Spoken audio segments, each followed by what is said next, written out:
ask anybody's question but yours. You're an idiot. And really a disloyal person. How many times has Adrian Autry been to a Denny's at Greensboro? See, I have this idea that when Boeheim went to the Denny's in Greensboro, he went by himself and just didn't tell anyone. Like, Boeheim is not like bringing the entire coaching staff out and be like, oh yeah, let's do a team. Nah, he just like kind of wanders away and everybody's like, shit, where'd Jim go? And turns out that Jim is just chilling at a Denny's in a corner booth by himself, wondering why the heck everybody here is talking about NC basketball. Well, maybe that's where Adrian Autry will have to head to in a couple weeks' time, because both Syracuse teams are headed to the ACC tournament, which is something we haven't had to say yet, ever, because this is the first time in quite some time that you've actually had to qualify for the ACC tournament in basketball. And on that note, welcome to the Disloyal Idiots podcast here on the Fans First Sports Network. Christian Guzman here alongside Andy Pregler and Steve Howard. A full cohort is back as we slowly wind down the crossover season between winter sports and spring sports, even though the term spring is a foreign language to Central New Yorkers right now. Andy, you would not get it. Yeah, I mean, we had the fake stock thing, or the fake spring summer thing this week, and so it was nice to have that happen here, but it's not the same as when it hits in Central New York and everybody's wearing shorts. People here went from puffer jackets to light jackets. I'm like, ooh, that's not the same. Not the same. See, the fake spring for us was 40 degrees and raining, which is not quite the same. No, not at all. Not at all. And then today was 18. After After yesterday was snow squalls and winds. Right, because this is normal. This was normal, indeed. I was at a Lemoyne men's lacrosse game yesterday where it squalled 4 times during the game. Oh, yeah. Yeah. Well, at least you're in a booth. I was in a booth, yes. And this is why basketball is played indoors. and not on an aircraft carrier on most days. Oh, I always forget about that till it gets brought up again. The good old days when Syracuse was, perennially a top flight conference team, not where both Syracuse teams are right now in basketball, where both teams just qualified for the ACC tournament this weekend. Woo! I guess at least they qualified. Yes, the women qualified by themselves by winning on Thursday, if I recall correctly. It's been a whirlwind of a week, and the men qualified because BC decided to lose, which was great as well.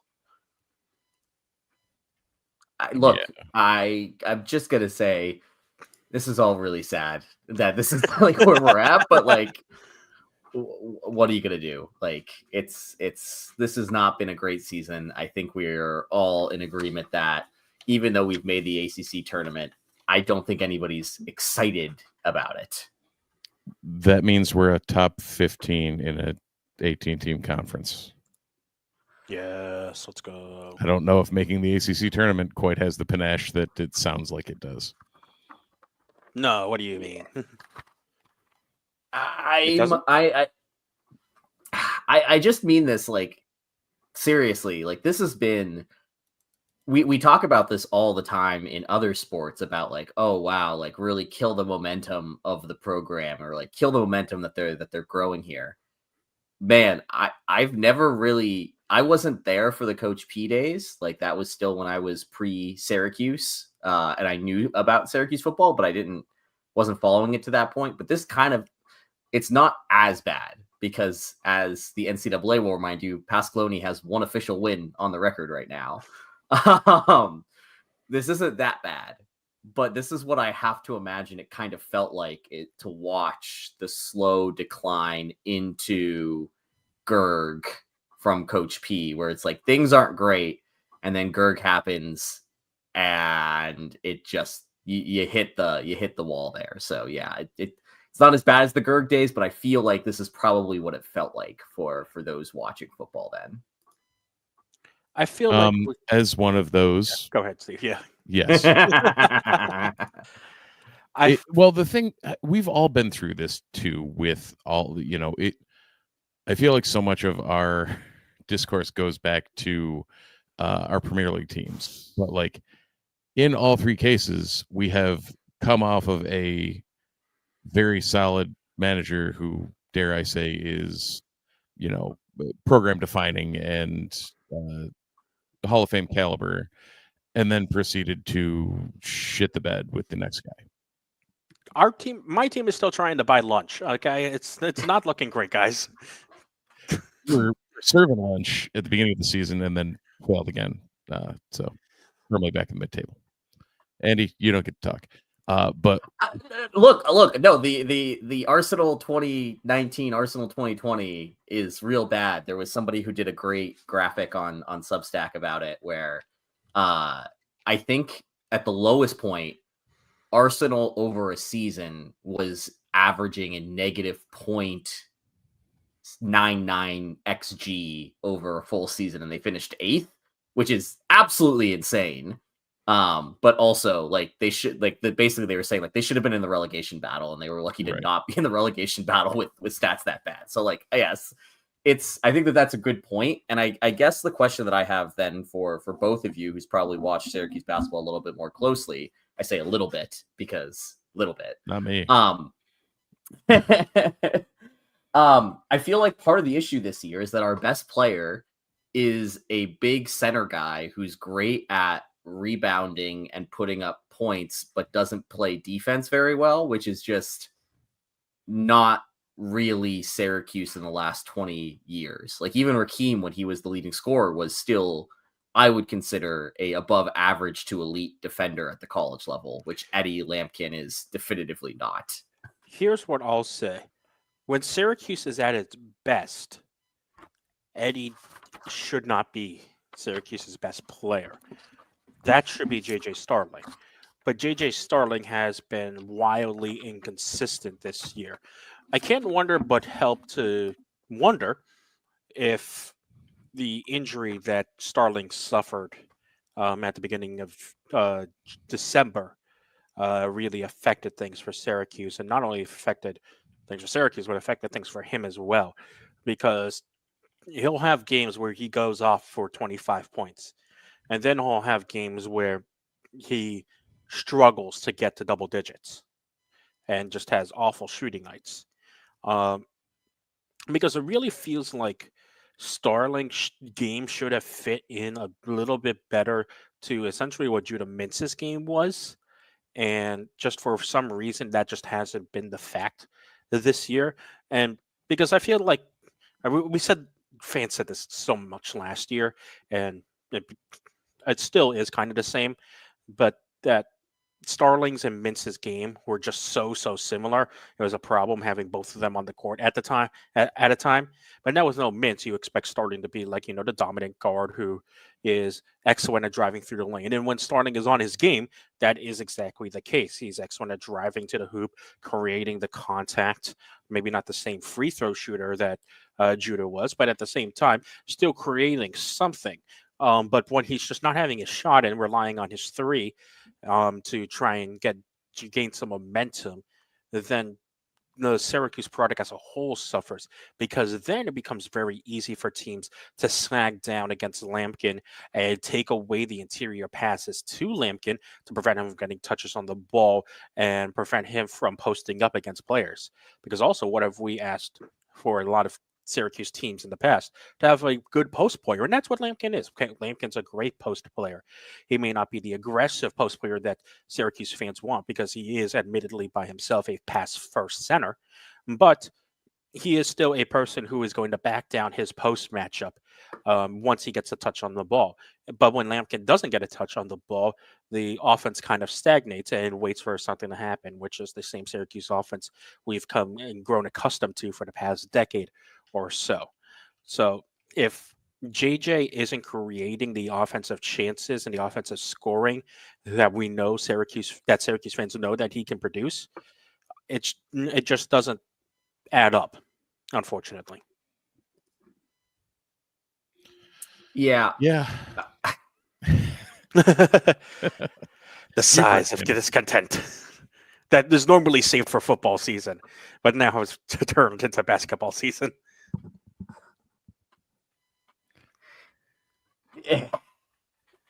It's just the fact that this is so clearly, and I don't know how else to put this, so clearly a just absolute, like, to go back to Steve's soccer analogy, a Manchester United situation.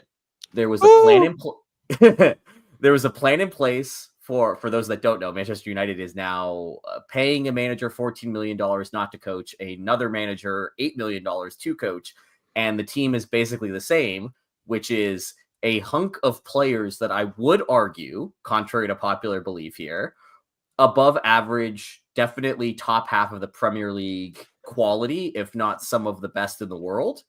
Yeah. And they just do not fit together in any way, shape, or form. And you keep trying to change the system, and the players are just not built for that in any way, shape, or form with any cohesion. And I feel like that's what happened this year with Syracuse, where, and we're going to go into a little bit of it, they knew they weren't going to be getting the top end talent, but they still had an idea for how they wanted to play. And they went out and they tried to get players that they thought would fit this system that they wanted to play. And they've all just been absolute misses in that system setup. And the result of that is exactly what Christian's talking about, where some of the time Eddie Lampkin has to be the best player. And this team is just not built in a way where Eddie Lampkin being the best player is going to lead to more wins than losses. So I guess the question is, do we have, sticking with the Manchester United thing, do we have the current Manchester United squad problem going on, or do we have the David Moyes problem going on? A little Or bit of column both. A, a little bit of column B. Right. So again, for anyone who's not well versed in the English Premier League, Sir Alex Ferguson got a Sir in front of his name for a reason.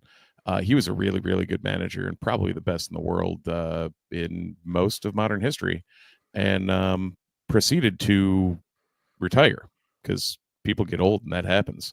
What? The guy who followed him, David Moyes, who was a solid Premier League manager at Everton, fell flat on his face because following a legend is not an easy task.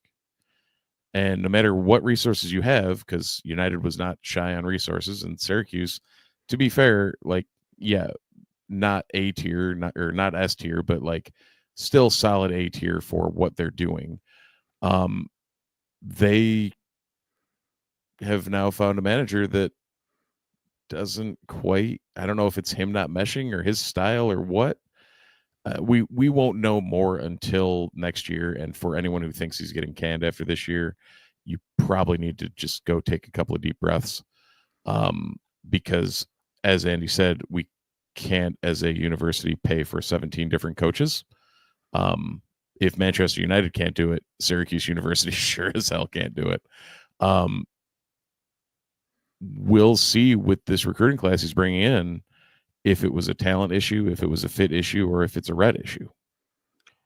And so here's why I think it might be the more of column A in terms of the maybe talent team building issue. It's mainly because when Sir Alex Ferguson retired, Manchester United had just won another Premier League trophy. And so the talent was certainly there. And then when Moyes came in, it was all of a sudden Manchester United's in seventh, and what is happening? That would be the equivalent of when Coach K retired, if John Shire took over, and all of a sudden Duke was a middle of the pack ACC team. Within half a year. Yes. This is not the same case because Syracuse's position, if we're being honest, hasn't really wholeheartedly changed. It's yes, has it gotten worse? Yes, because it's gone. But the only reason why it's gotten worse, it's because it's gone from a bottom tier, middle of the pack team to a lower tier team in the ACC. And it's not and that's just the reality of what Syracuse basketball has been. I mean, Syracuse hasn't been, I think, a top 4 seed in the ACC tournament ever. Yeah, maybe the first year. No, 2 weeks ago I looked up that stat. 0 times have they been a top 4 seed. So there you go. And remember, the top 4 seeds get the double bye in the ACC tournament. So Yeah. Syracuse, at the best, has only gotten a single bye in the ACC tournament, which we're getting to the point where Syracuse fans and their mislabeling of expectations is hurting their own perceptions of what this program can and cannot do right now, which is why the reasons why when Michael Waters releases the article that he does this past Monday about the current state of Syracuse basketball also shocks a lot of fans because they don't understand the reason why Syracuse is in the position that they are in. Yeah. And I think that is, I mean, amazing segue here, Christian, almost like you do this professionally sometimes. We were talking about this before the show. This week has been a lot, and it's funny when news breaks on a Monday because we always just assume that is, we kind of forget about it. This Monday began a couple of different articles written by Syracuse.com. Mike Waters had the initial reporting, and Chris Carlson had some supplemental reporting that essentially outlined Syracuse's NIL status last offseason and why. Chris Carlson's article kind of dealt with how poorly have these players that we brought in via NIL underperformed relative to expectations that the team had. And Mike Waters' piece basically addressed, well, why did we go Moneyball shopping instead of just going out and getting the best players available? And Waters' story, I think, is the more interesting piece. We kind of already talked about, like, we've seen the play on the court not working out well. Again, go read Carlson's piece if you're into that. The Waters piece has more meat on the bone in the sense that we knew Fran Brown was spending money on football. And there was an assumption made by a lot of people that if Fran Brown had money, Adrian Autry definitely had money then, if not, more money. And the answer to that story was that is not the case. A combination of mismanaging the portal, expectations by Red and his staff, combined with much lower funds compared to the rest of the market, put Syracuse in this behind the 8-ball situation we found this year. Like I have on my Substack and on Blue Sky, like I've been posting about this a lot just because I have heard unverified but fun scuttlebutt things that Fran basically came in like a tornado with an infrastructure and an understanding of how to make this work. And I think we've seen that in football season with the fact that, on National Signing Day, there was a small army of player personnel management people standing up on that, or sitting down rather, in front of the media and explaining how talent evaluation works. We've never really seen that for basketball. We knew that they brought in Alex Klein after the offseason had already concluded for the most part. But I think this kind of confirms Syracuse basketball was not ready for the transition into the NIL era in a way that would set it up for success. And we are now seeing firsthand how bad teams can fall if you're not ready to play by these new rules. And so I guess I don't think either of you were surprised because we talk about this all the time about the Syracuse not being as big as we think it is. But I guess, was there anything for either of you in that story that was like, oh, wow, this is worse than I thought? Or, oh, wow, this is confirming a lot of things that I already thought? The big thing is one of the huge names, one of the big things that was at the bottom of Mike Waters' article is comparing how much Eddie Lampkin was getting paid, that comparing to how much Noah Waterman and Frank Anselm were getting paid for Louisville. And I'm just going to let you know, it's right now, both of those players on Louisville are getting paid more than Lampkin. So Did I just hear a Syracuse transfers music? Yeah. Funny how that happens. Mm-hmm. Yeah. I will actually. I think it's Waterman's getting paid more than Lampkin, I believe. But not Anselm. But Anselm is getting far more money than what Syracuse would have wanted to pay Anselm, because what you see in the article as well is that Syracuse was rumored to have been in connection with both Anselm and Kadari Richmond, who were both available in the offseason. And Anselm got an NIL offer from Louisville to play. And Anselm barely plays right now for Louisville. Kadari Richmond, obviously, is one of the star players for a revitalized St. John's team, who is getting a lot of money. And the reason why Richmond is not with Syracuse is that Richmond's representatives realized that Syracuse was offering far less money than what they believed Richmond was worth. And when you look at the Louisville side, when you see that Waterman, who Syracuse saw play against Louisville, New York native, but has not played a whole ton of minutes for Louisville this year. He's getting paid far more than Lampkin, who is the starting setter for Syracuse. Just based on and this is all based on the reporting from Mike Waters in that Syracuse.com article. Just goes to show you what Syracuse is playing with right now. We all knew it was bad. I think the three of us, I'm not sure how the outside world thought it, but the three of us knew it was bad in terms of the resources that Syracuse basketball had to play with.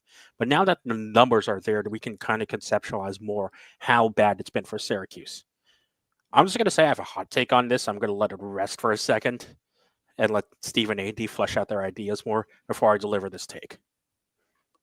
Let's do it. I mean, Steve, you are in the heart of the Syracuse fan area. You hear it probably more than Christian and I do, but I was texting with somebody who's a very good Syracuse sports friend, and he was basically like, I'm glad Mike wrote that article. My family right now is dumbfounded on how basketball is so much more underfunded compared to football. And he and I just were like, it's Fran Brown, right? Like, it's Fran. Yeah. Yeah, it seems everyone I've talked to can't comprehend the basketball thing, which seems weird when, I guess, I don't know, maybe it's one of those where we're always too in the weeds, and seeing what happened and how everything went down and where that program was and is, for us feels different than it did for a lot of people, I think. So there seems to be a general confusion as to what's going on with basketball. Now, there's a general confusion for us too, but we at least can see why. So I don't know. It's weird here. It's always weird here at Syracuse. We specialize in that. But like, I don't know. It's the end of an era that I don't think people understand how or why is happening. I think this leads into my hot take. Let's do it. Let's hear it. This is good for Syracuse. Okay. I'm not going to say no. And the reason why I say this is good for Syracuse is because this is how college athletics is nowadays.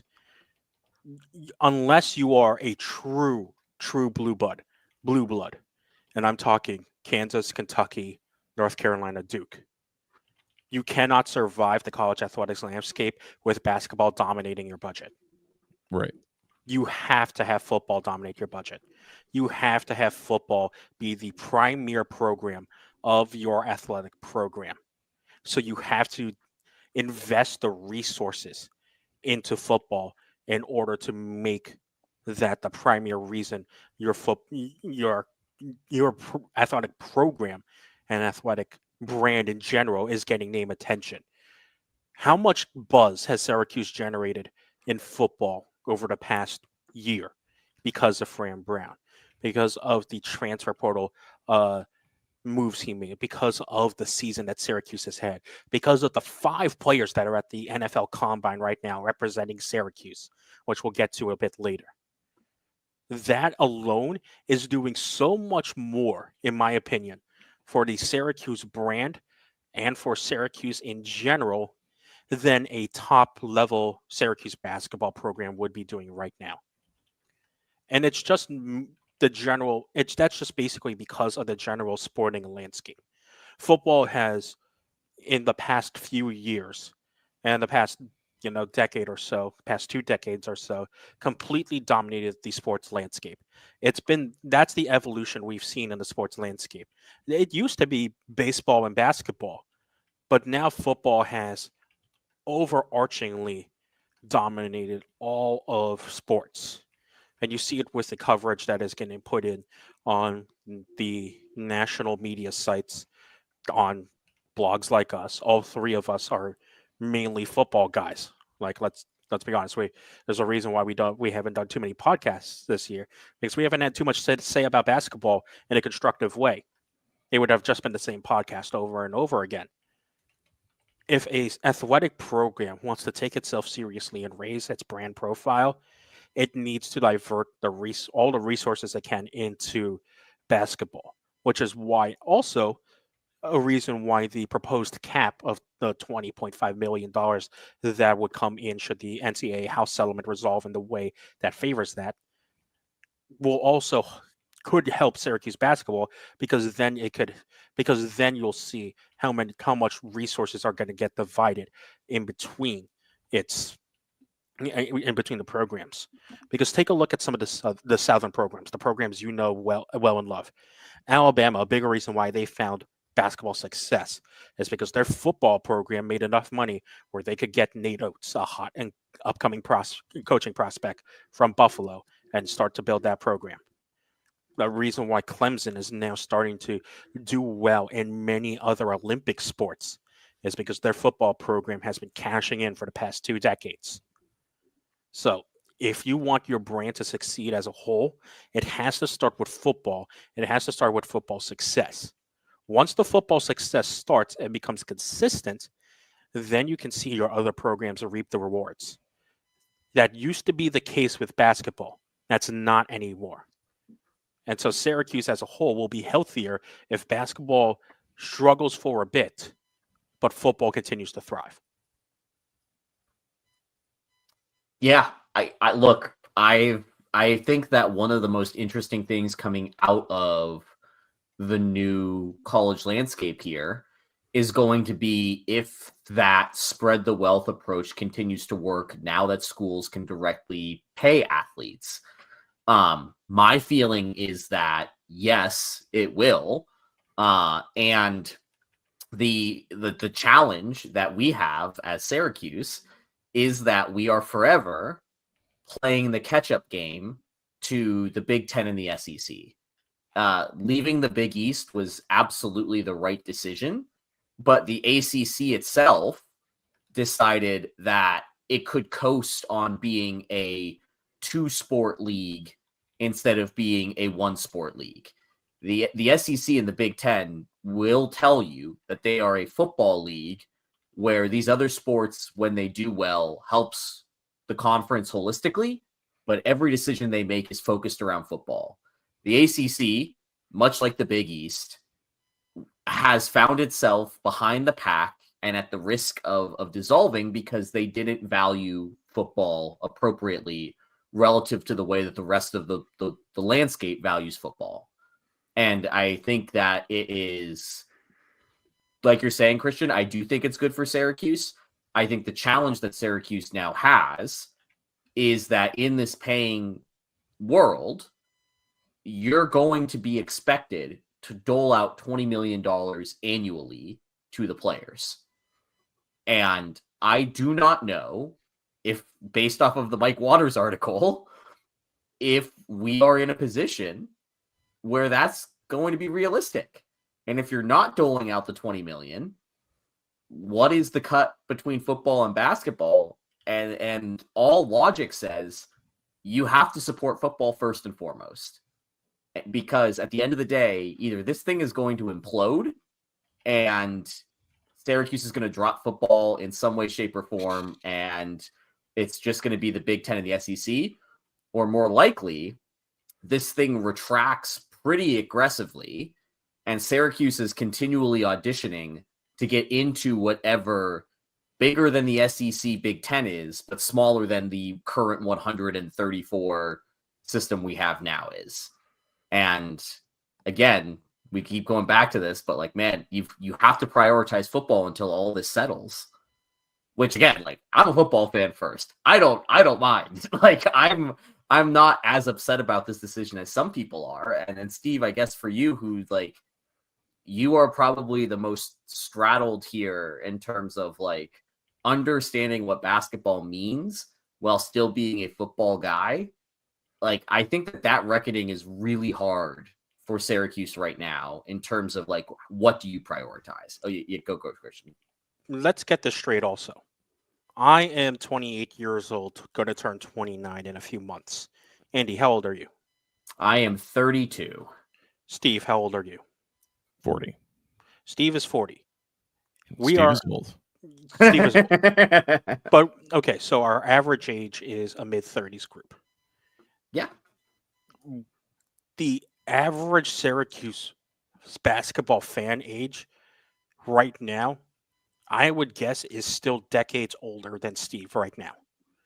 Yeah. And that is a problem with the majority of the fan base, is that this is an older fan base. And it's just an older fan base. But what has Syracuse football done with its success this season? How many young people right now are talking about Syracuse football? A lot more than are talking about Syracuse basketball. Hell of a ton more. The Syracuse basketball fandom, let's just face it, guys, you're of an older demographic. And because of that, you're holding on to older ideals. The majority of the fans need to realize what Andy just said. College in general is moving towards a different version of what you guys had not less than 2 decades ago. And at that point right now, much like Syracuse right is, it's been slow to adapt. And they got lucky because hitting a fire in the pan quickly, Syracuse found a coach who was willing to adapt immediately in order to get the success that he was hungry for. Yeah, it's a weird situation. So the fact is that if you want this Syracuse basketball turnaround to be quick and swift, the factor is it's just not going to be. And based on the numbers we've seen from that Mike Waters article, it's going to take a long time before it will be.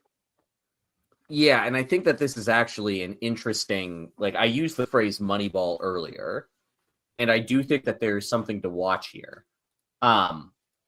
One of the things that has yet to be cleared up, and I do not think will be cleared up over the next 4 years with the current administration in charge, is the fact that international players are still dealing with some interesting compensation quirks and challenges. I don't think it's a surprise that when Alex Klein got here to Syracuse, one of his first things was to go into France and pull out a relatively unknown but interesting high ceiling, low floor guy that was clearly a development project. Earlier this week, there was another story about Syracuse poking the international waters and starting to scout some more international players. I don't remember their name. It was on Syracuse.com earlier, got shared in the Slack channels. But Christian, to your point, I think that Syracuse has identified with its current NBA brained and trained general manager, this is going to be a development project. And for us to save money and for us to be good within the budget that we have given, we need to find international development guys that are going to take a couple of years in order to get to where we think they can get to. And because they are governed by different rules, we are not at the same risk of losing these guys to bigger checks from people within our own conference. I think that is very intentional. I think I do think the downside of it is, Christian, is like you're saying, there is no quick fix here because these are all guys that require 2 to 3 years to develop.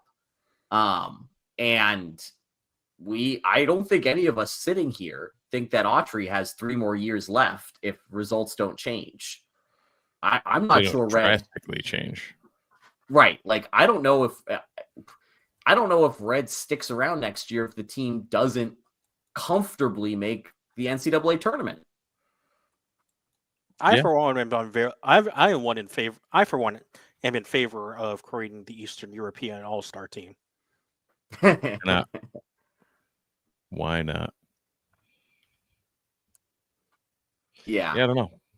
It's a situation I don't think any of us ever thought we would be in. Also, when we started this podcast, we did not think we were going to be talking about basketball for 40 minutes. But this is what happens when the three of us talk. It snowballs for 30 minutes, and then we forget it's halftime, and we have to talk about home field for a sec. Mm-hmm. Well, would you say that it snowballs into something that catches Stop. fire? Stop. Because you know what is fire? Home Bad field Andy. apparels. Bad Andy. Yep, there we go. Got it in, stuck it in. There we go. Home field apparel, not sneaking you guys in. It's about to be March. Just pay attention to the home field socials. Pay attention to the home field website. I am sure Connor and the crew are cooking up something for March. And if you want to, they still have some of the vintage Syracuse basketball jerseys on there. If you're feeling nostalgic and want to wear a dope 44 basketball jersey this fall, head over to homefieldapparel.com and make sure you use promo code NUNES24, NUNES24 for 15% off your first order at Home Field Apparel. I have one of the just generic Home Field Apparel college basketball shirts that I wear every March. It is I am here to enjoy the fun, not here to root for one team, but always to root against Georgetown. So you should join me in that crusade. Gentlemen, one of the things that we actually, speaking of Indianapolis, one of the things that we wanted to talk about that we briefly talked about, NFL Combine.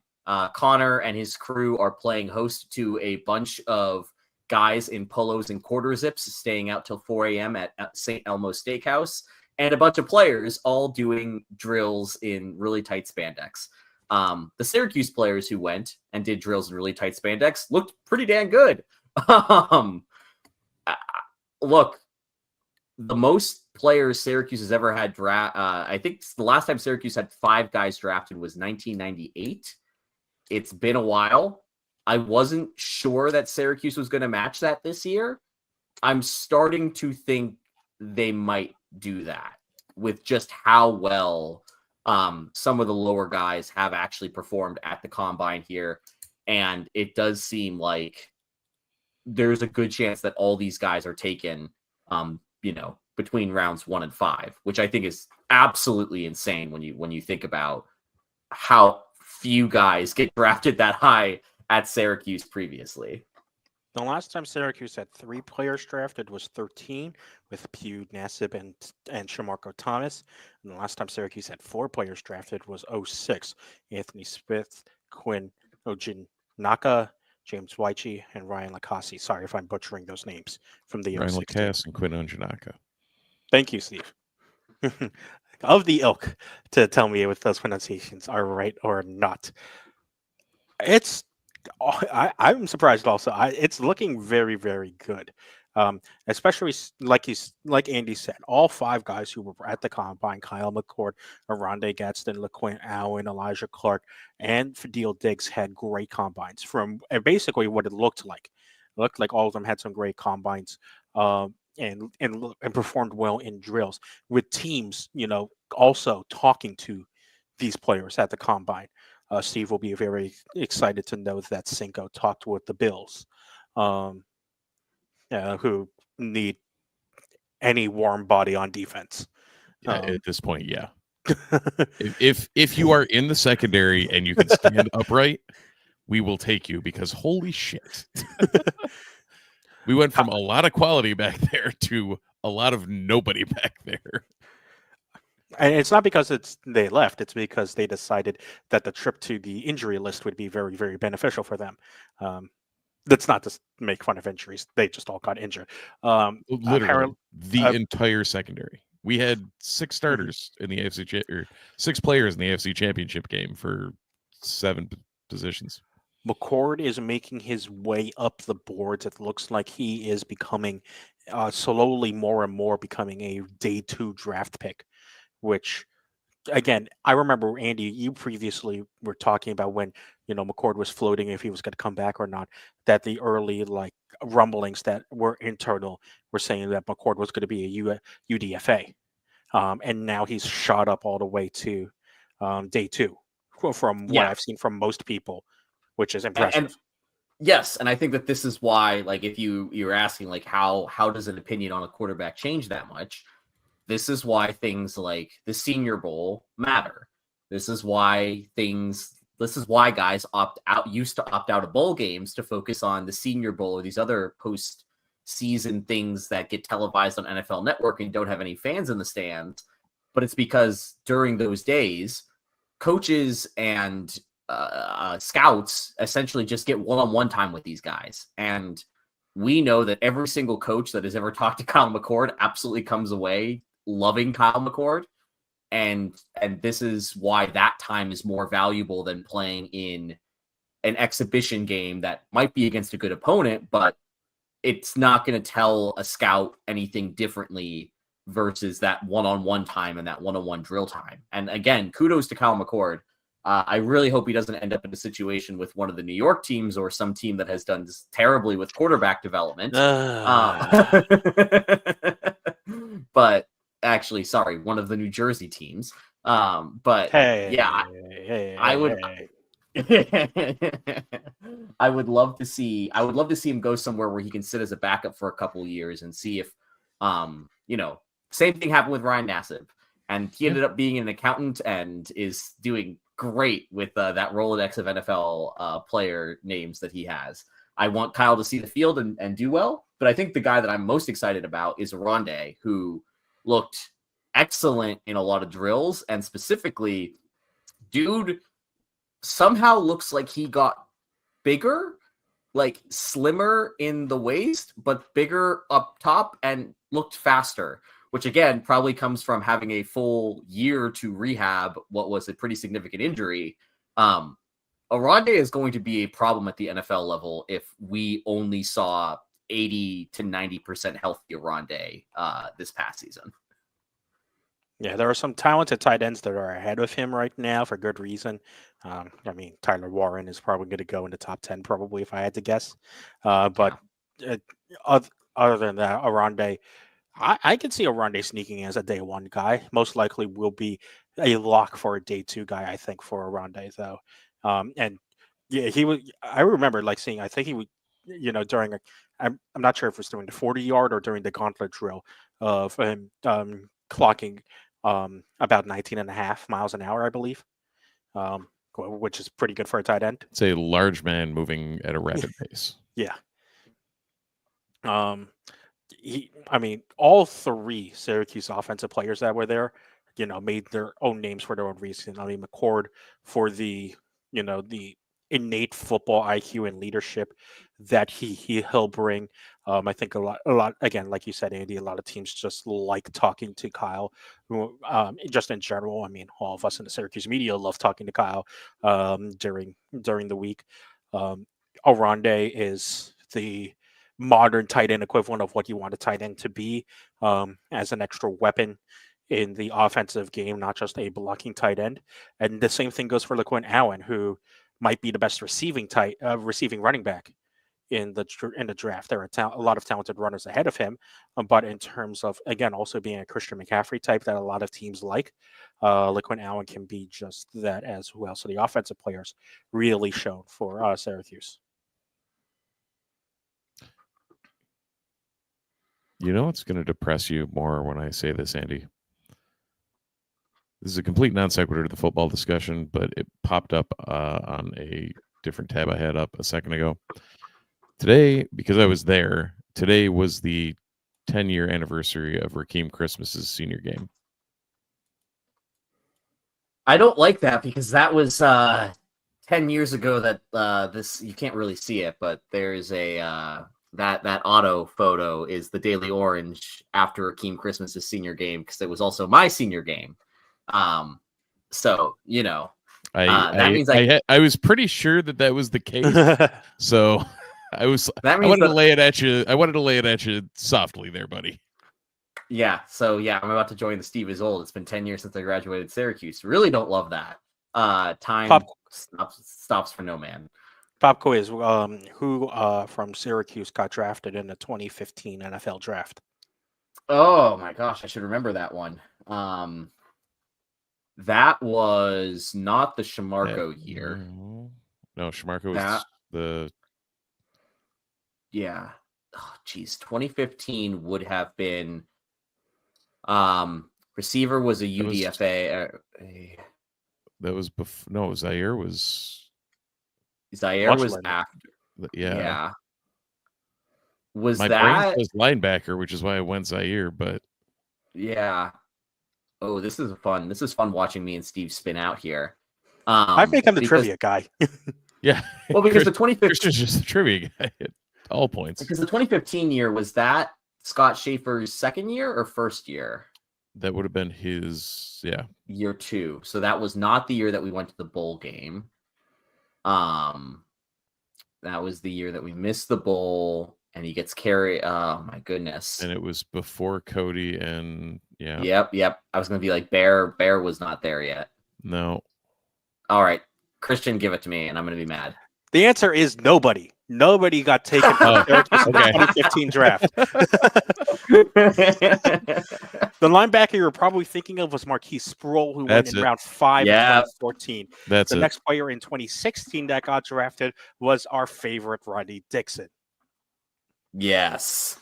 Riley Dixon was the best player on that team. Who is still in the NFL. God bless Riley Dixon. And after bouncing around a couple of teams, he has returned to the team that have drafted him in the first place, the Denver Broncos, in the 7th round. Well, so that's your draft pop quiz of the trivia portion of this podcast. Let's talk a little about the defense, guys, because did you guys see Fadil Diggs' 40-yard dash? Yeah. Speaking of large men moving very quickly. Andy, did you see it? He's so good. Was it a 4.57, something like that? I believe it was a 4.51. Yeah. So in the Discord, we had someone also stop by the Discord. It's fun. Someone in the Discord mentioned something about why couldn't he do that, or why didn't he show that during the season, or something along those lines. And I had to bring up the point of he literally had to play a completely different position than what he plays. He had to learn a completely different position, play a completely different position because wax went down. And what do you want from the guy? Like the first 2 weeks when he was allowed to tee off on everybody, you saw it. And then he had to play linebacker because why not? The Fadil Diggs season this year is one of those ones where this is why you can't judge a guy just on his game film. Like, game film is going to be a lot of what coaches look at, but not the same thing that we look at, because that flexibility is so huge. And he was just asked to do basically, hey, the guy who was supposed to do this is out this game. Can you do what they do instead? And he was brought in to just be a traditional edge rusher and ended up being so much more than that. And I still think that one of my favorite moments from the football season was the Georgia tackle in the backfield. Like, that is, I mean, when he gets drafted, that's the first play that ESPN needs to just roll out there, because that is Fadil Diggs to me. It's the only play, and you replay it in 120 frames slow motion. That's all you really need to do. Oh, Oh, it's so good. that play is so good. Anything else that we needed to talk about? I mean, let's continue to talk about Syracuse football because one of the other things, I don't remember if Steve we brought this stuff. I think we did. Was what was going to happen with Syracuse? What has always happened against Syracuse, um, just in general, is Syracuse has a successful season. Other programs are going to be interested in coaches who were a part of said successful season, and the most recent development of that was Ross Douglas getting hired by the Oregon Ducks to become their new wide receivers coach. So obviously Syracuse needs a replacement, and they found one from the Green Bay Packers. Miles White will be their new receivers coach and their passing game coordinator, which is what Ross Douglas was for Syracuse. And it fits the mold that Fran Brown wanted to bring with Douglas, a guy with NFL caliber. experience and NFL caliber to teach the wide receivers what to do as NFL wide receivers. What do we have? Sorry, brain not functioning at the same pace as my mouth. Was that officially confirmed about No. White? Okay, so that's they're probably still working details out, but Yes, that seemed like it was heavily reported from a couple reputable sites. So yes. just First reported by ESPN's Adam Rittenberg. And right. So it Adam wasn't just Rittenberg some Adam random Rittenberg dude with is a scoop. a pretty reputable source. Yep. So yeah, I mean, if it fits in the mold, and it seemed like it was a quick turnaround, like that to me means it was someone that was already on Fran's Rolodex. Like a lot of people are. Yeah. So, if that works out, then even better. Like this is kind of the first test for Fran of we don't rebuild, we reload with coaches, because his goal has got to be to get his guys hired too. And he said that. He said he doesn't expect Elijah to be around here after 3 years. He said, like, he wants to get his guys hired in other places and to help them better their career. So as long as he can backfill, we could have a coaching carousel here, and I couldn't give two shits. And for Syracuse fans who are like discouraged about the coaching carousel, Andy, what did your friends in Georgia say when Fran Brown got hired by Syracuse? Great hire. Happy for the Kirby tree.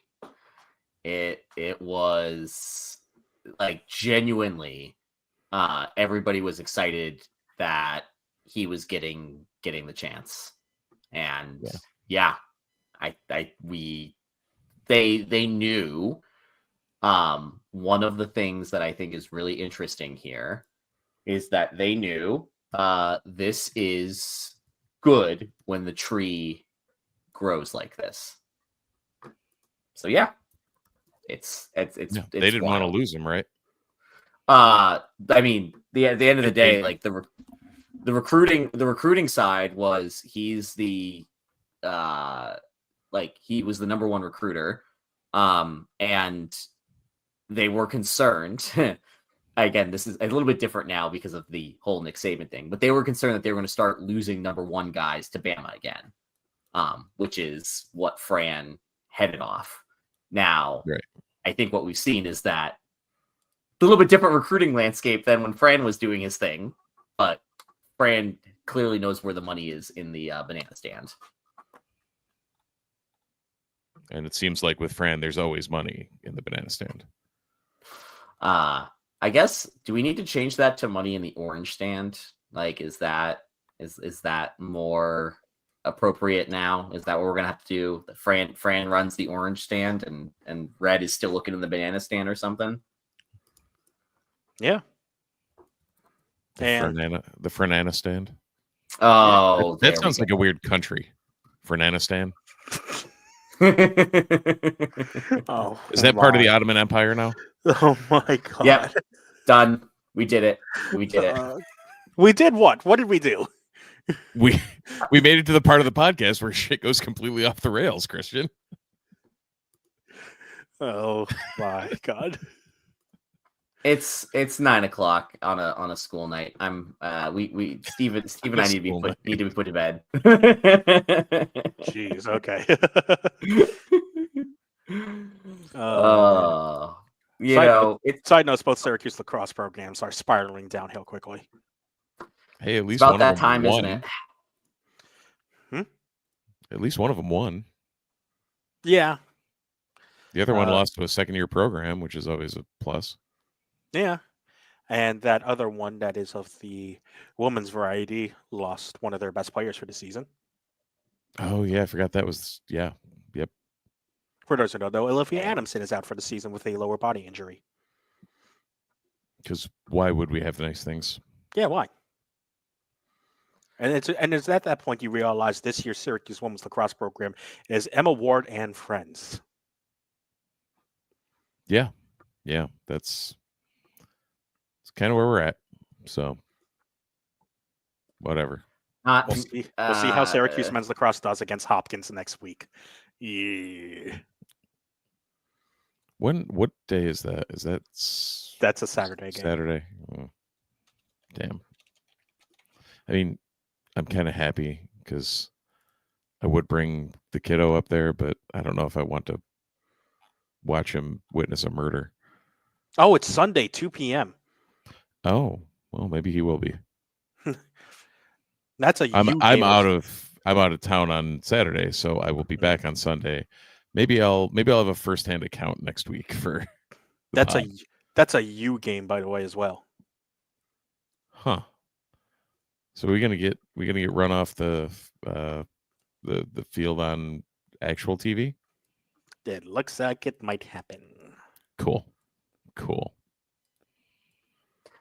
Well, that sounds like a great place to end the show. Thanks, everybody, for listening to this week's edition of the Disloyal Idiots podcast. We're so back. We are so back.